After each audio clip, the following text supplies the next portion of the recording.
Ibu Mega hadir di tengah krisis memberikan dukungan, berani menghadapi situasi yang terjadi seperti sekarang, sementara yang lain ya mungkin ngumpet, nggak muncul-muncul lagi.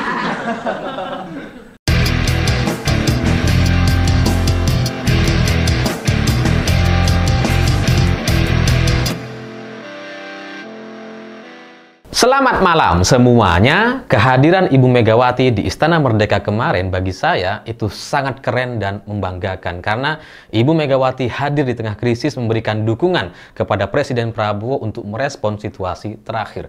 Di tengah krisis, di tengah banyaknya kerusuhan, pembakaran di mana-mana, Ibu Mega hadir ke istana bersama Presiden Prabowo memberikan dukungan untuk bisa menyelesaikan masalah yang terjadi di Indonesia. Ya, meskipun Ibu Megawati tahu betul di pemilu 2024 lalu partainya dikerjain, coba dihancurkan gitu ya. Orang-orangnya dikerjain, sekjennya dikerjain gitu ya. Tapi Ibu Megawati tetap bisa membedakan begitu bijaksana antara Presiden Prabowo sebagai pribadi dengan orang yang mendukung dan orang yang berada di baliknya atau yang memberikan dukungan penuh di Pilpres 2024 lalu. Jadi meskipun Ibu Mega tahu partainya dikerjain, capresnya dikerjain, dan sebagainya, tapi tetap melihat sosok Presiden Prabowo sebagai pribadi yang tidak punya masalah dengan Ibu Megawati atau PDI Perjuangan. Jadi, ya bagi saya sebagai orang awam itu keren gitu. Ya kalau saya nggak bisa tuh seperti itu. Ya karena meskipun itu orang yang berbeda, tapi kan tetap saja gitu Pak Prabowo itu didukung sama orang yang ingin menghancurkan PDI Perjuangan. Kalau saya pribadi, saya nggak bisa kayak Bu Mega. Tapi ya mungkin karena emang beda. Saya bukan ketum partai gitu ya. Dan Bu Mega ya sudah sangat senior dengan segala kebijaksanaannya. Stok bijaksananya tuh banyak. Nggak kayak kita gitu. Kekurangan mungkin kita juga masih nyari stok kan kadang-kadang. Jadi itu keren dan membanggakan sekali karena Ibu Mega hadir di tengah krisis dan ini sekaligus memberikan sebuah jawaban yang sangat serius sekali kepada orang-orang yang selama ini meremehkan atau berkomentar negatif kepada Ibu Megawati ketika 17 Agustus 2025 lalu. Karena ketika perayaan 17 Agustusan itu kan banyak orang mempertanyakan kenapa Bu Mega nggak hadir. Termasuk Luhut tuh, satu-satunya pejabat yang berkomentar terkait ini tuh Luhut gitu ya. Luhut itu bilang ya mungkin ada acara, tapi kan kita mengharapkan lengkap semuanya lah. Banyak orang yang kemudian menggoreng pernyataan itu, wah Bu Mega ini nggak hadir karena gagal move on gitu ya. Kenapa Bu Mega itu nggak mau hadir, apa sakit hati kepada pemerintah, kepada presiden, kepada siapa gitu ya. Jadi dimainkan narasi-narasi seolah-olah Ibu Mega itu nggak punya kebijaksanaan, kekanak-kanakan dan sebagainya, gagal move on gitu ya. Tapi pada akhirnya, senyatanya Ibu Mega itu datang ke istana sebelum hari H perayaan gitu untuk melantik paskibraka. Beritanya tuh ada di mana-mana. Cuma memang pas ketika upacara, Bu Mega berpikir ingin memimpin upacara di kantor atau di partainya sendiri gitu. Itulah yang terjadi. Nggak ada masalah dengan Presiden Prabowo gitu. Tapi kan coba dibentur-benturkan, dianggap nggak bijaksana dan sebagainya. Hari ini ketika Ibu Mega hadir di istana bersama Presiden memberikan dukungan kepada Pak Prabowo, itu menjadi pukulan yang sangat telak sekali kepada orang-orang yang selama ini benci dengan Bu Mega gitu. Ya Bu Mega nggak ikut upacara aja mereka permasalahkan gitu kan. Wah ini nggak move on dan sebagainya. Tapi kemarin ketika Ibu Mega hadir di tengah krisis, itu luar biasa membanggakan. Karena ya teman yang baik itu kan selalu hadir di tengah krisis. Bukan hanya datang saat pesta, ya kan? Bu Mega itu kemarin, gitu ya, yang dianggap salah, dianggap gagal move on, dianggap gak bijaksana, itu kan cuma nggak hadir di perayaan hari ulang tahun kemerdekaan, sedang pesta, gitu. Dan itu pun alasannya jelas, karena memimpin upacara di kantornya sendiri, di Partai PDI Perjuangan, dan itu nggak ada yang perlu dipermasalahkan sebenarnya, gitu. Ya kalau SBY hadir, Pak Jokowi hadir, ya oke aja gitu. Emang bukan ketum partai, masa mau memimpin partai? Partai yang mana? Gitu kan. Emang bukan ketum, tapi kalau Bu Mega kan beda gitu. Ya, jadi orang-orang yang mempermasalahkan, mempertanyakan kenapa Bu Mega nggak hadir di upacara 17 Agustusan, harusnya kemarin bisa melihat betul bahwa seorang pemimpin, seorang yang sangat berjiwa satria dan bijaksana itu hadir di tengah-tengah krisis. bukan ngumpet di tengah krisis gitu. Jadi ya seharusnya itu menyadarkan banyak orang bahwa Ibu Mega itu bukan orang yang patut atau bisa dipertanyakan kenapa nggak hadir di acara pesta.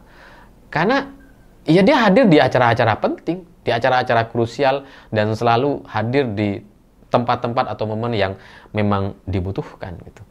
Ibu Mega itu bisa aja diajak pesta gitu, tapi lebih berani untuk menghadapi krisis dibandingkan yang lain. Mungkin Ibu Megawati nggak hadir di upacara 17 Agustusan di istana. Mungkin ibu-ibu yang lain seperti misalkan Bu Iriana bisa joget-joget pakai kacamata hitam kayak tukang pijit.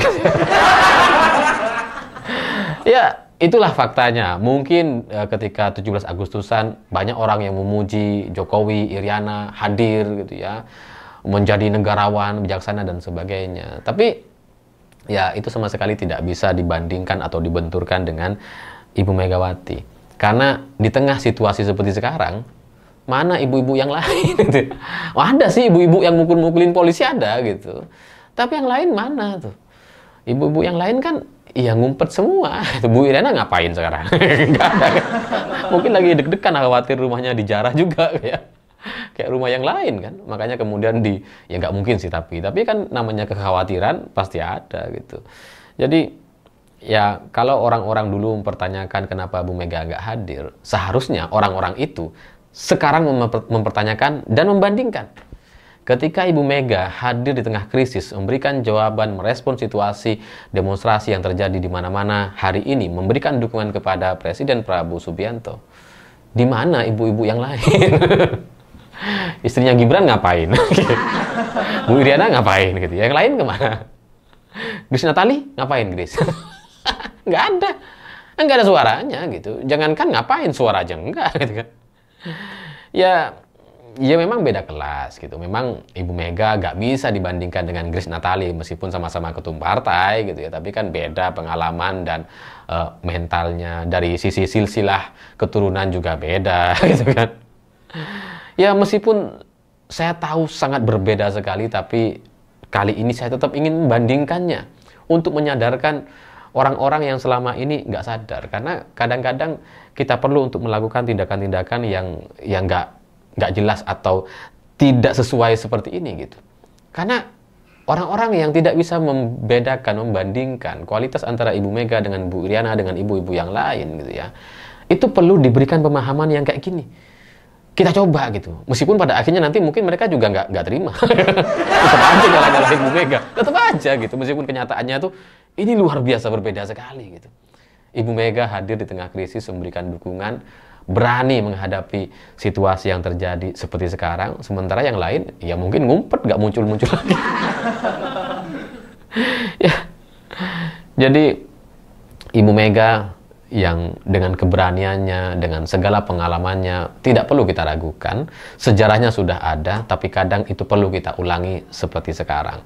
Ibu Mega adalah orang yang memimpin partai di tengah situasi Orba waktu itu, di tengah amukan massa dan penyerangan terhadap kantor DPP PDI Perjuangan yang dikenal dengan kuda tuli. Ibu Mega sudah melewati itu semua. Suaminya juga dihilangkan ketika bertugas, itu juga sudah dialami oleh Ibu Megawati. Jadi ya pengalaman-pengalaman itu merupakan sebuah sejarah yang tidak mungkin rasanya bisa dibandingkan dengan Ibu Iriana, Grace Natali, atau orang-orang lain yang selama ini coba disama-samakan dengan Ibu Megawati.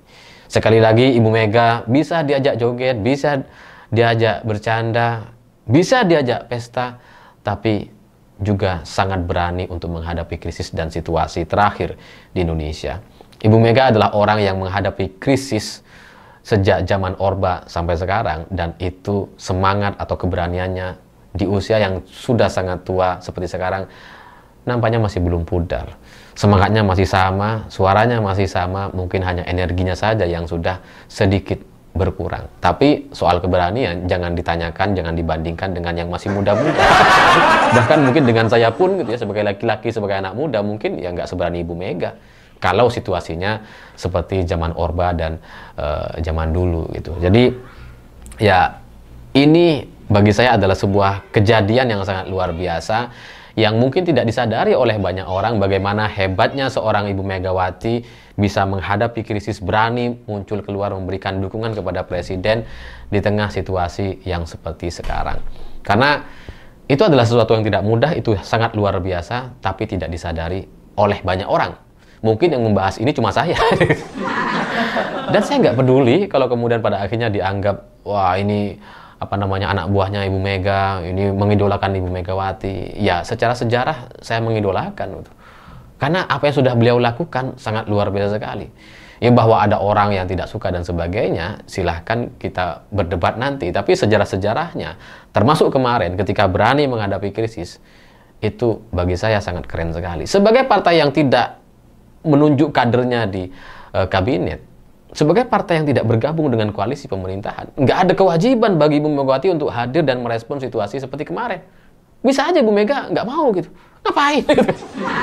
Tapi seorang negarawan, seorang yang cinta dengan Indonesia, sebagai anak proklamator, Ibu Mega hadir di istana memberikan dukungan di tengah situasi krisis. Itu yang perlu kita sadari sebagai sebuah kenyataan yang tidak mungkin bisa dilakukan oleh orang-orang yang lain. Karena yang lain ketika krisis kabur. Banyak kan yang kabur ketika krisis. Saya pikir itu. Terima kasih sudah menonton. Begitulah kura-kura.